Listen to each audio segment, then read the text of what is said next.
On va attaquer donc cette assemblée générale. Donc comme vous l'avez vu, déjà le 23, on avait fait un appel à la mobilisation au vu des discussions qui sont menées un peu partout dans les 5 sociétés, après avoir fait un point avec tous les camarades de l'Indépendant, de Centre Presse, de Midi Média, de Midi Libre, bien sûr, avec Philippe Dingue qui est à mes côtés.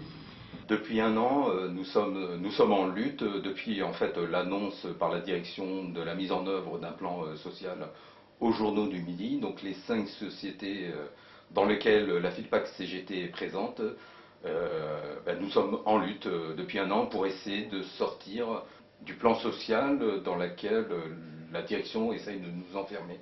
Et on a mené pas mal d'actions pendant cette année pour dénoncer cette façon d'agir, et notamment au sein de la presse, puisque dans la presse on a toujours réussi à mettre en place des accords sans passer par une procédure qui amène inévitablement vers des licenciements secs.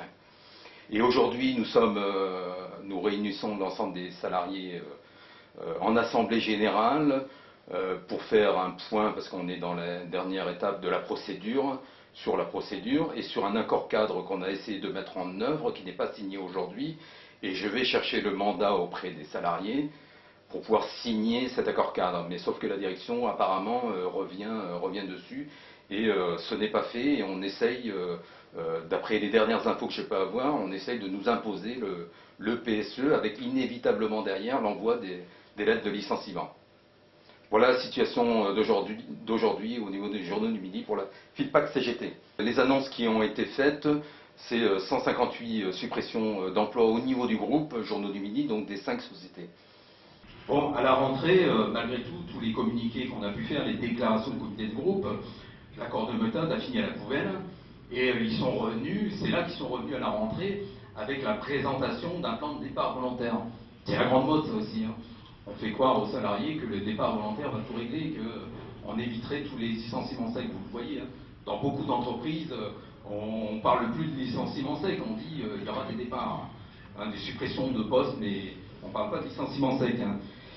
Et donc, malgré tout, à la rentrée, on nous annonce la mise en œuvre de départs volontaires. Bon, ok, on peut bien le croire, 158 départs volontaires.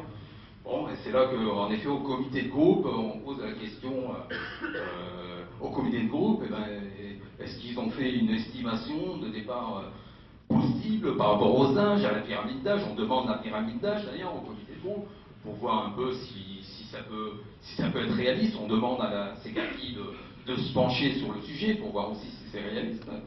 Bon, la direction d'ailleurs au comité de groupe nous dit, bon, il est estimé 40, Philippe, vous souvenez, quarantaine de départs volontaires, on est loin du compte.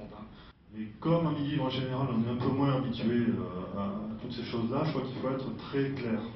C'est-à-dire qu'aujourd'hui, on en est où? On est dans le cadre d'un plan de départ volontaire adossé à un PSE, un plan de sauvegarde de l'emploi. Donc aujourd'hui, on est dans une démarche. Tout le mois de janvier, on a eu de nombreuses réunions avec la direction. D'ailleurs, je tiens à tirer un coup de chapeau aux gens qui m'ont accompagné dans les négos, parce que ça n'a pas été toujours très agréable, ni très tendre.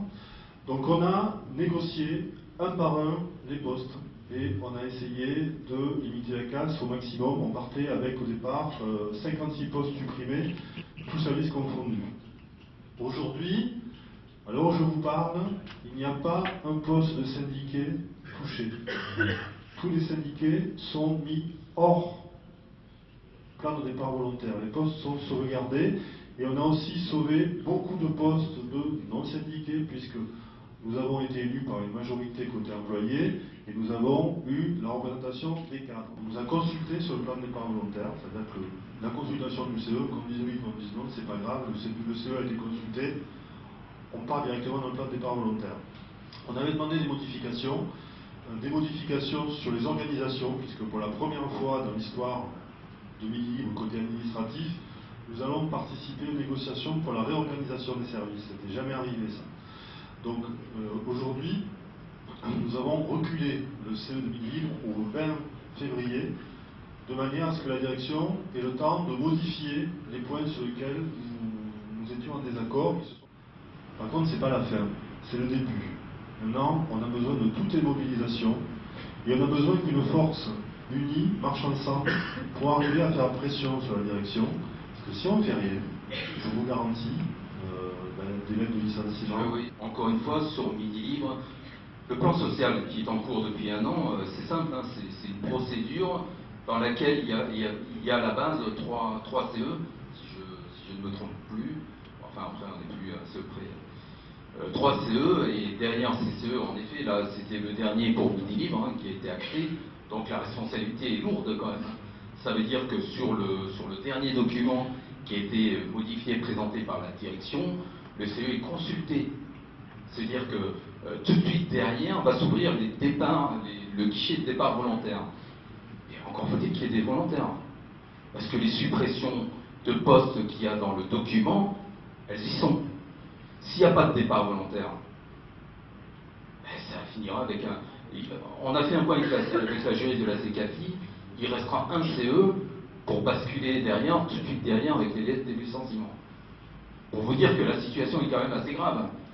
Rien n'est réglé aujourd'hui, malgré tout le travail qu'on a pu faire.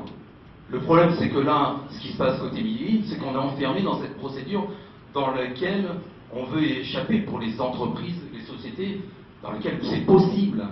C'est pas possible partout, parce que c'est lié au nombre. La procédure, c'est simple, hein.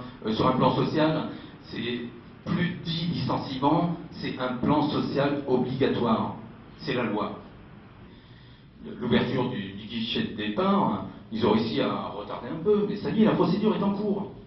Donc il y aura une dernière petite modification, mais la modification, elle a lieu pourquoi? Parce qu'il y a le rapport de force. Parce que Philippe, depuis 2 ans, il a notre soutien, bien sûr, de l'ensemble de la Fédé. C'est pour ça que je l'ai fait participer à plein de congrès et tout ça, pour le mettre, voilà, pour le consolider aussi de son côté, parce que la partie n'est pas simple. Mais tout ça, comme il le disait tout à l'heure, c'est une mobilisation de tous. C'est pas seulement d'IDM, parce qu'IDM, vous savez très bien qu'on a l'habitude, et que la mobilisation, on se pose même pas la question. C'est de prendre conscience que c'est tout le monde aujourd'hui. C'est tout le monde qui est impacté par le plan. Donc c'est pas d'un côté les employés, de l'autre côté les ouvriers. Non. Si, à un moment, les plans de départ volontaires ne sont pas suffisants, s'il n'y a pas suffisamment de départ, ces économies seront faites. Et ces économies seront faites en tapant partout. Donc il y a 1 an, vous avez les recherche d'économie et le lancement d'une procédure de sauvegarde. Tout ça nous amène différentes actions, que ce soit local, avec le niveau départemental, soit dans du groupe, avec les déclarations, quelles sont les estimations que la direction fait, des âges,